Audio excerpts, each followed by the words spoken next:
Bonjour à tous et bienvenue. On se retrouve aujourd'hui dans le cadre des Semaines européennes du développement durable pour aborder un sujet qui nous tient tout particulièrement à cœur chez Foodles, celui de l'alimentation saine et durable. On parlera de végétarisme, de flexitarisme, de véganisme, en d'autres termes, des régimes végétaux qui sont de plus en plus présents dans notre société. On a en effet pu voir une prise de conscience collective quant à l'impact sur l'environnement, mais aussi sur la santé de la consommation excessive de viande, entre autres. Donc on va essayer de décrypter ensemble ces nouveaux régimes, les raisons qui poussent les consommateurs à changer leurs habitudes alimentaires, mais aussi on vous donnera quelques conseils si vous souhaitez vous lancer. C'est un sujet qu'il faut prendre avec beaucoup d'attention, c'est pour ça que nous sommes entourés de 3 experts aujourd'hui, et vous aurez l'occasion de leur poser leurs questions, donc n'hésitez pas à tout mettre dans le chat et on y répondra dans une seconde partie de ce webinaire. Bienvenue à tous les 3. Bonjour. Bonjour. On peut commencer par faire connaissance. Donc Céline, toi tu es cofondatrice et animatrice de la fresque AgriAnime. Est-ce que tu pourrais te présenter et nous expliquer ce qu'est cette fresque? Oui, bonjour à tous et à toutes. Donc moi j'accompagne depuis plusieurs années maintenant des entreprises et des collectivités pour sensibiliser sur les grands enjeux environnementaux et les actions pour se transformer et les adresser. Alors c'est une grande reconversion parce qu'à l'origine j'étais dans le e-commerce et le marketing en ligne, mais comme ça je suis devenue en fait animatrice d'ateliers La Fresque du Climat et formatrice. Et comme moi j'ai envie de me spécialiser sur les enjeux de l'agriculture, de l'alimentation, j'ai co-créé cet autre atelier qui s'appelle la fresque AgriAnime. Alors, qu'est-ce que c'est que ces ateliers fresques qui ont été développés par Cédric Ringenbach avec notamment la fresque du climat? C'est des serious games en fait qui permettent de bien comprendre en fait des enjeux environnementaux et ensuite de se mobiliser pour se mettre en mouvement et agir pour les adresser. Et le principe en fait, c'est qu'on va on va pouvoir s'appuyer sur l'intelligence collective et on va utiliser des techniques qui vont être ludiques et participatives. Donc, on va être accompagné par un facilitateur pour poser les constats objectifs, scientifiques, en réalisant une fresque qui va combiner les enjeux, les mécanismes. Et on va ensuite, comme ça, pouvoir avoir ces échanges pour parler des actions qu'on va pouvoir mener à différents niveaux, du niveau des gestes qu'on peut faire au quotidien au grand plan que les gouvernements pourraient mettre en action. Donc ça a l'air très simple, mais en fait, c'est redoutablement efficace et très sympa. On peut développer ses talents créatifs aussi en équipe à ce moment-là. Et ça permet de bien s'approprier ces enjeux. Donc nous, c'est la méthodologie en fait, qu'on a appliquée avec la fresque AgriAnime pour parler des enjeux de l'agriculture et de l'alimentation, pas seulement environnementaux, mais aussi économiques et sociaux, et trouver des actions qu'on va pouvoir mettre en mouvement à ce moment-là pour toute la filière d'acteurs. Voilà en quelques mots pour la fresque AgriAnime. Super, merci Céline. Donc, nous avons aussi Morgane avec nous aujourd'hui, qui est donc notre diététicienne chez Foodles. Donc, tu es spécialisée dans l'alimentation végétale et l'alimentation plaisir, c'est ça? Voilà, tout à fait. Donc, effectivement, moi, c'est Morgane, diététicienne chez Foodles. Et mes missions, entre autres, c'est d'accompagner et de collaborer avec notre équipe R&D pour améliorer notre offre alimentaire, mais aussi de sensibiliser les convives, mais aussi nos collaborateurs sur tous les enjeux de nutrition et aussi de mettre en place différents projets autour de la nutrition, comme la mise en place du Nutri-Score assez récemment. Super, merci Morgane. Et bienvenue également Aurélien, donc, qui est notre responsable RSE chez Foodles. Est-ce que tu pourrais te présenter et expliquer quels sont tes objectifs chez Foodles? Oui, bonjour à tous. Effectivement, donc, je suis responsable RSE chez Foodles. Je suis chez Foodles depuis 2 ans et demi maintenant.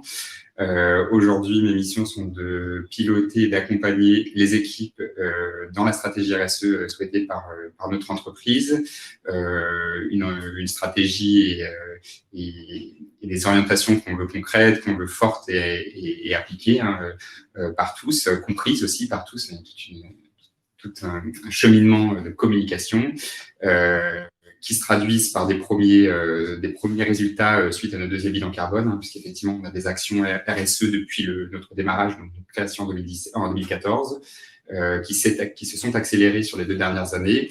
Et effectivement, les premières mesures suite au 2e bilan carbone montrent qu'on est sur des bonnes trajectoires, parce qu'on a réduit de 22,5% notre poids carbone si on prend ce prisme-là. Alors, l'empreinte carbone n'est pas le seul qui est mis dans nos objectifs RSE qui est observé, mais ça fait partie de ces objectifs.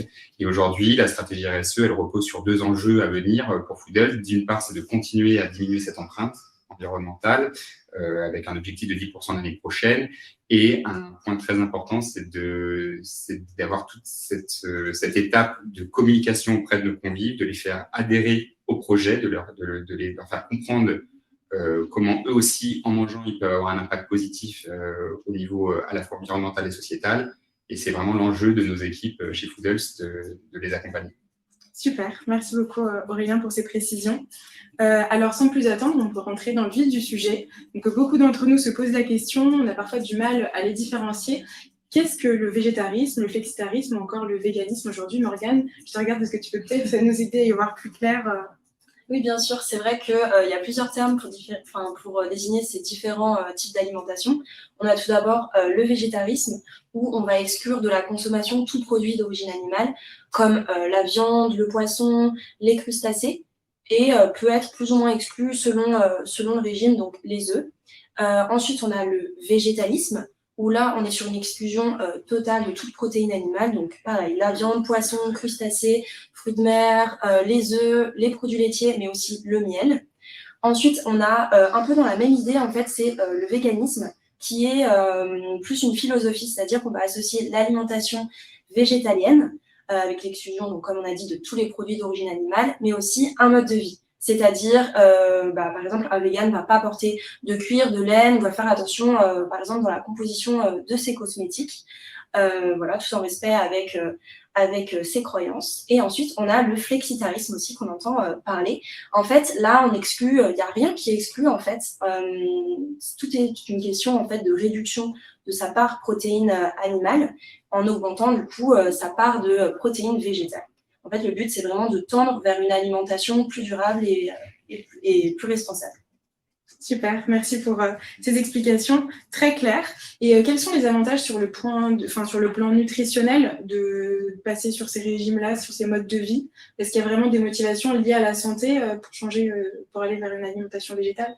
Tout à fait. En fait, ces régimes, ils ont plusieurs points communs, notamment une grande présence de fruits, de légumes, qui aura un impact sur la santé, notamment parce qu'ils sont riches en fibres, en vitamines et en minéraux.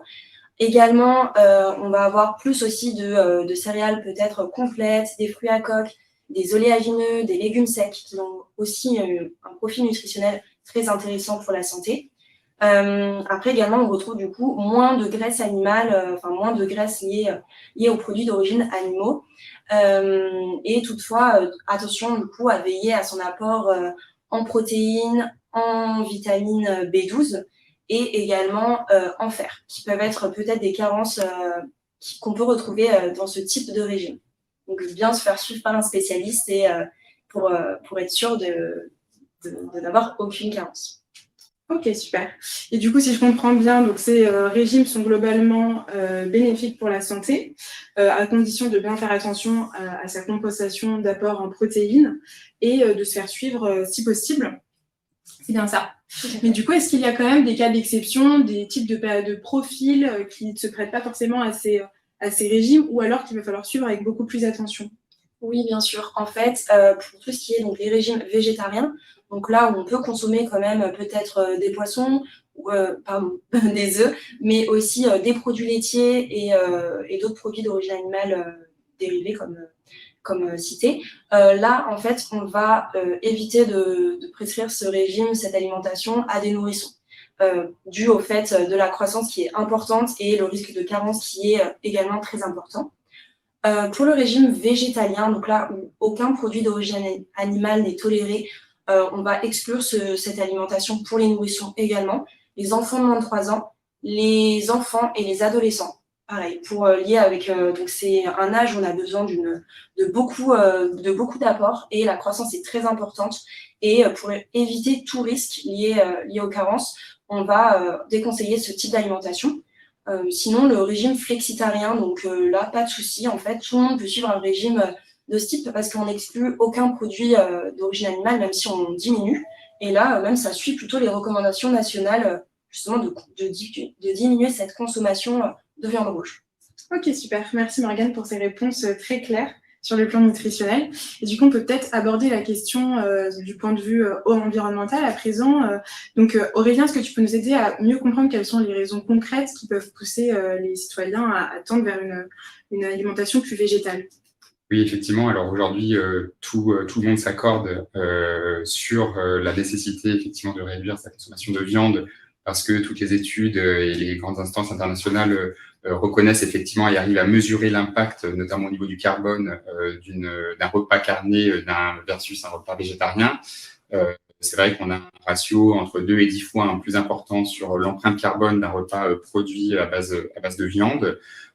Cependant, on nuance beaucoup chez Foodles. Donc, nous, cette première approche, en tout cas, nous a permis de passer de 30 à 40% de recettes végétariennes et se traduit aujourd'hui par notre empreinte carbone qui diminue sur cette année. Par contre, effectivement, on est très attentif et très vigilant puisque, comme le disait Morgane, il y a des impacts sur la santé, la consommation de viande. Donc, on sait que les viandes rouges sont les plus consommatrices de carbone, mais c'est aussi les plus riches en fer. Et effectivement, il faut faire attention de ne pas tomber dans l'exclusion complète. En tout cas, nous, en tant que restaurateurs, c'est notre rôle aussi, c'est d'apporter des recettes qui conviennent à tous, en essayant d'éduquer, enfin pas d'éduquer, mais d'accompagner en tout cas au changement nos convives, d'où l'augmentation des recettes végétariennes, sans pour autant supprimer les recettes à base de viande.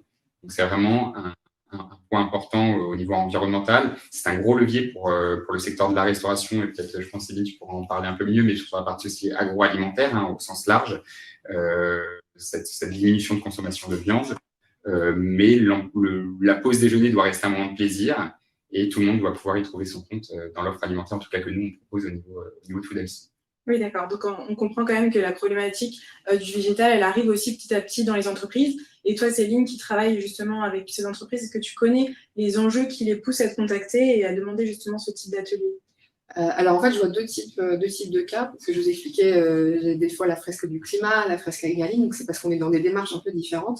Avec la fresque du climat, souvent, c'est des entreprises qui ont envie de mieux comprendre tout simplement les enjeux liés au dérèglement climatique, envie de former leurs collaborateurs ou de définir ou accélérer leur plan d'action.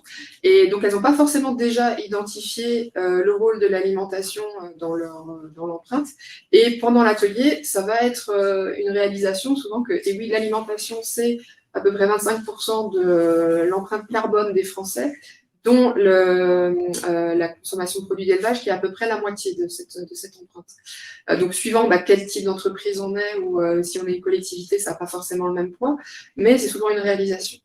Avec la fresque Agrialim, c'est un peu différent. C'est justement plutôt des entreprises ou des collectivités qui veulent déjà fortement se saisir de ces sujets parce qu'ils ont des liens forts avec tout ça. Ils ont déjà souvent identifié qu'il y avait ce rôle de l'alimentation, de l'agriculture, et ils veulent comprendre mieux comprendre tout simplement. Parce qu'en fait, il faut aller même au-delà du sujet du carbone et du climat. Et c'est pour ça qu'on a fait un atelier dédié. C'est parce qu'il faut aussi se poser la question de l'eau, des sols, de la biodiversité. Il y a beaucoup de phénomènes. Et en plus, ça va au-delà de l'environnement. Il faut aussi se poser des questions économiques et sociales pour imaginer des plans d'action qui vont vraiment être faisables, durables, sur l'ensemble de l'écosystème d'acteurs, de la fourche à la fourchette. Donc c'est dans ces démarches-là qu'en fait qu'on est mobilisé, parce que c'est des questions qui sont souvent complexes, qu'on soit individu ou qu'on soit toute une organisation. D'accord, je vois. Donc, c'est quand même un sujet assez large. Et pour en revenir, du coup, à la pause déjeuner, aux demandes d'alternatives végé gourmandes, comme on aime les appeler chez Foodles, est-ce que c'est quelque chose qui, à ton avis, est plus poussé par les collaborateurs ou plutôt par la direction qui souhaite l'insuffler dans l'organisation? Alors, j'ai pas de chiffres très précis là-dessus, et peut-être que ça pourrait être complété justement à ce que vous faites chez Foodles.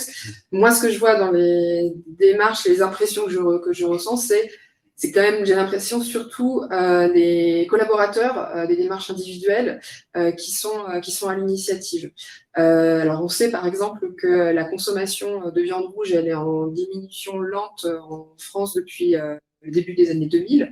Donc, les habitudes, elles évoluent. Mais les collaborateurs, souvent, j'ai des témoignages qui me disent j'arrive pas à trouver facilement des options végétariennes, par exemple, puis qui soient satisfaisantes, qui soient goûteuses, parce que souvent, on va se retrouver avec ce qui accompagne les viandes. Et donc il y a des entreprises qui commencent à faire des choses, mais c'est pas généralisé. Et donc c'est les citoyens souvent qui sont à la manœuvre, les individus dans les entreprises, parce qu'ils sont aussi dans les entreprises, ces individus, qui vont être à la manœuvre souvent pour faire émerger des solutions. Donc je le vois moi plutôt comme ça. D'accord. Et est-ce que tu sais si, suite à certains de tes ateliers, il y a eu des changements, si justement il y a eu plus d'alternatives, si la direction a finalement compris les besoins des collaborateurs?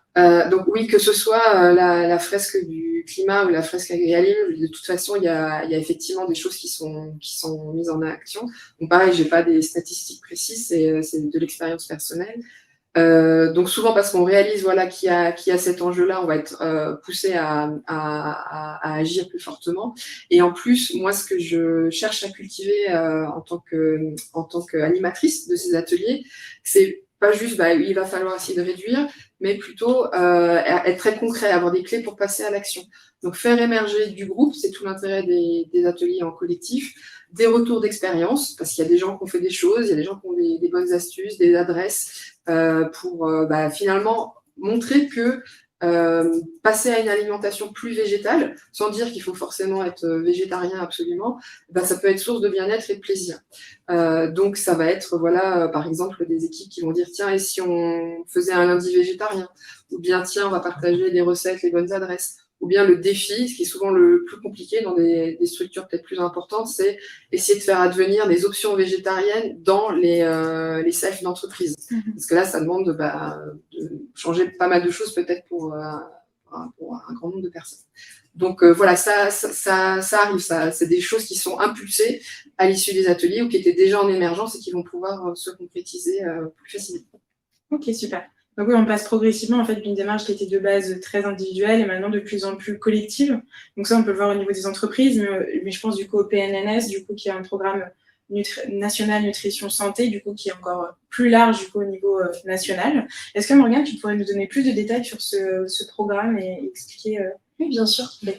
Alors le PNNS, effectivement, comme tu nous l'as dit, Programme national nutrition santé, qui a été lancé en 2001, le premier. Là, on est actuellement au 4e. Il donne en fait les grandes recommandations nutritionnelles au niveau national. Donc parmi en fait, dans ce grand programme, il y a une démarche qui existe et qui s'appelle la démarche PNNS entreprise active, où justement le but en fait, l'un des objectifs, c'est de sensibiliser les collaborateurs aux enjeux de l'alimentation. Et je pense que la fresque Agri-Alim et la fresque du climat a un rôle à jouer aussi dans tout ça. Super. Et si je ne me trompe pas, du coup, le PNNS établit des recommandations ensuite des recommandations qu'il adresse aux entreprises. Et la place du végétal est de plus en plus importante justement dans ces recommandations, avec la mise en avant des légumineuses dont tu parlais tout à l'heure. Et il me semble qu'ils mettent en avant aussi une assiette végétale idéale, c'est ça ? Alors, il n'y a pas vraiment d'assiette végétale idéale dans le programme, mais effectivement, ce programme, donc, il s'adresse aussi en fait au grand public, mais aussi à toutes les populations. Il préconise effectivement d'augmenter sa consommation de légumes secs, donc à 2 fois par semaine, donc ce qui est un peu une nouveauté. Et s'il y avait une assiette idéale, effectivement, en fait, ça serait une assiette donc composée à moitié de légumes, d'une partie de céréales, donc tout ce qui est les pâtes, le riz, les semoules de préférence complète, et aussi de légumineuses, donc légumes secs, lentilles, pois chiches, haricots secs, pour justement assurer cette complémentation protéique et fournir des protéines de bonne qualité. Et notamment, les légumes secs ont un rôle très important à jouer aussi au niveau de l'environnement, il me semble.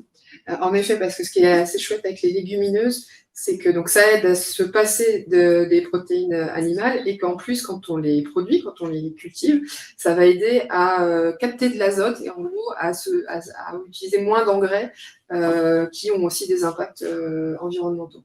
Donc des fois, une solution peut avoir plein d'impacts et donc c'est d'autant plus sympa et pour tout le monde. Super. Et du coup, si on se revient à cette assiette un peu idéale, et si on part du principe qu'on ne veut pas enlever complètement la viande de notre assiette, mais qu'on souhaite déjà réduire ou avoir d'autres alternatives, est-ce qu'il y a déjà d'autres actions concrètes qu'on peut faire pour réduire autant notre impact sur l'environnement que sur la santé ? Bien sûr, en fait, il y a plein de petites astuces au quotidien qu'on peut mettre en place. Céline nous l'a dit, avec par exemple le lundi végétarien, ça peut être n'importe quel jour de la semaine, mais instaurer dans sa routine une journée végétarienne, décliner ses recettes préférées, donc à base normalement de viande, on les transforme en déclinaisons végétales, par exemple tout ce qui est les tomates farcies, on peut les farcir d'une autre manière, les pizzas, les lasagnes, on peut adapter ces recettes. Également, on peut diminuer sa quantité de viande et augmenter la quantité donc, de légumes secs consommés, de légumes. On peut rajouter des oléagineux. Enfin, il y a plein de petites astuces. Si on manque d'inspiration, il y a plein de choses qui existent sur les réseaux sociaux, sur des blogs vraiment dédiés à ce type d'alimentation. Et donc, on peut effectivement s'y retrouver au niveau recettes végétariennes. Super. Et je pense aux steaks végétaux. Est-ce que c'est vraiment une solution pour justement diminuer la viande dans son assiette? Alors, les steaks végétaux, alors ça peut être une solution, à savoir que donc souvent, ils peuvent être ultra transformés. Donc, bien regarder la composition. Et souvent, en fait, aussi, donc, ce qui est au niveau nutritionnel, c'est que ça va un peu détruire la matrice de l'aliment. Et souvent, ils sont plus riches en graisse, en sucre et en sel, ce qui détériore un peu justement ce profil nutritionnel et qui peut le rendre moins intéressant. Vraiment regarder la composition et s'il y a beaucoup d'ingrédients, effectivement, c'est un aliment ultra transformé. Donc, peut-être pas la solution, même si, effectivement, c'est un gain de temps et c'est un substitut de protéines animales. Ok, donc on peut en manger, mais avec modération, et il faut bien surveiller, du coup, les étiquettes. C'est ça. Ok, très bien. Et du coup, si j'ai bien compris, Foodles se positionne, enfin, comment Foodles se positionne par rapport à cette question de l'ultra transformé et comment Foodles compose aussi son offre végétarienne au global? Alors, au niveau de l'offre végétarienne, justement, nous, on est parti sur le parti pris, surtout de faire des associations judicieuses, justement pour assurer cette complémentation protéique. Donc, on va associer dans nos recettes des céréales et des légumes secs. D'accord. Très bien. J'ai l'impression qu'on a fait le tour du sujet. Je ne sais pas si vous aviez d'autres points à mettre en avant. On pourrait peut-être résumer qu'est-ce qu'au final est l'alimentation saine et durable. Effectivement, l'alimentation saine et durable est une alimentation avant tout équilibrée, hein, effectivement, qui respecte les saisons. Ça, on le répète souvent, mais c'est vraiment important de rythmer sa consommation annuelle en fonction des saisons, de valoriser, c'est le travail par exemple de la R&D chez Foodles au niveau de la food, de valoriser les produits qu'on va retrouver sur une période et de les transformer, entre guillemets, de les travailler, de les cuisiner pour les présenter d'une façon parce que ça apporte de la variété et de l'appétence. On sait que nous sommes dans des régions où l'hiver, voilà, il va falloir aller trouver, aller chercher les sources en légumes, et du coup les oléagineux, les graines peuvent être aussi une solution puisque c'est en termes de conservation, on peut les retrouver à tout moment de l'année. Une alimentation également équilibrée va passer par une alimentation doit intégrer en tout cas l'approvisionnement, le sourcing des produits locaux, hein, parce qu'effectivement aujourd'hui on sait que les transports dans les empreintes environnementales des entreprises représentent un point important. Et d'ailleurs, dans la vie quotidienne des Français, hein, le transport est un gros levier dans l'empreinte environnementale. Et c'est vrai que d'aller sourcer un produit, d'aller consommer un produit local, non seulement on va faire vivre le tissu local, on va avoir des savoirs en région qui vont être transmis, qui vont être cultivés. C'est aussi important d'avoir ces économies circulaires, de faire vivre le territoire, et puis effectivement d'avoir un réel impact et d'avoir au-delà d'une saisonnalité, c'est d'avoir aussi un marquage territorial et de retrouver dans telle ou telle région des spécificités qui vont pouvoir effectivement faire vivre le tissu local. Super. Et Céline, peut-être que tu aurais d'autres bonnes pratiques à nous partager si on souhaite se tourner vers une alimentation de plus en plus... Alors, Aurélien a déjà donné plein de bonnes choses. Ce que moi, j'aime à dire, avec notamment ce qu'on fait avec la fresque Agalim, c'est que il n'y a pas que notre satiété et l'empreinte environnementale qui sont bien sûr très importantes, mais il faut vraiment regarder ça de manière globale, comprendre que c'est compliqué, donc aussi être humble et solidaire par rapport à tout ça. Donc il y a en effet, donc le gros de l'empreinte à chaque fois, c'est souvent d'abord la production avant comment ça s'est acheminé, etc. Mais effectivement, au-delà de ça, c'est d'où ça vient et essayer de transitionner progressivement. C'est pas forcément facile d'aller tout de suite vers une alimentation, une assiette parfaite, mais commencer à cheminer et se renseigner autour de soi et trouver comment s'aider pour y arriver. Et si je devais donner une petite référence, notamment pour les restaurations collectives, où ça peut demander beaucoup de toute une planification pour y arriver, ça va être, par exemple, regarder Maristo Collective, qui est une initiative portée par la Fondation pour la Nature et l'Homme, qui justement aide à faire un audit, un bilan de où on en est et comment on peut agir sur les volets à la fois environnementaux, sociaux et économiques pour la restauration dans son ensemble. Donc c'est un exemple, et il y en a plein d'autres. Super. En effet, on n'a pas le temps d'aborder tous les sujets car c'est quelque chose de très large. Mais si vous deviez, vous aussi, Aurélien et Morgane, donner une référence à nos convives, s'ils veulent aller plus loin dans le sujet, creuser un peu plus, quelle serait-elle? Morgane, par exemple.